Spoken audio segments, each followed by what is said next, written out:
কি বন্ধু, মন খারাপ? কেউ বকেছে বলে, কেউ অপমান করেছে বলে, নাকি পরীক্ষায় আশানুরূপ রেজাল্ট হয়নি বলে, না প্রিয় মানুষটার স্মৃতি হঠাৎ করে মনে পড়েছে বলে?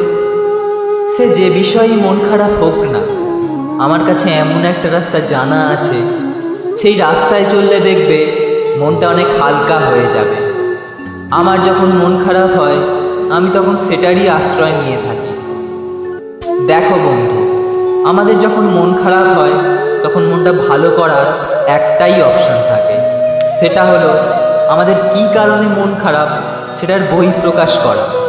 সেটা আমরা যে মাধ্যমেই করি না কেন, অপশান সেই একটাই, মন খারাপের কারণের বহিঃপ্রকাশ করা।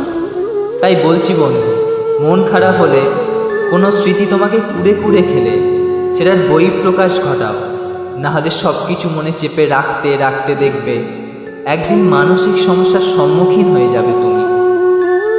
বহিঃপ্রকাশের মাধ্যম অনেক আছে, সেটা ব্যক্তি বিশেষে পাল্টে যায়।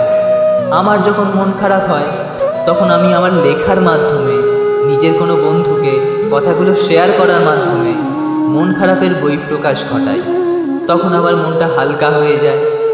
তোমাদের মন খারাপ হলে তখন তোমরা লিখতে পারো, গান শুনতে পারো, কোনো বন্ধুকে তোমার কথাগুলো শেয়ার করতে পারো, একা একা করে কাঁদতেও পারো। তবে বন্ধু, মনে মনে কিছু চেপে রেখো না। মন ভালো না থাকলে শরীরও ভালো থাকবে না। যতটা পারো হাসার চেষ্টা করো।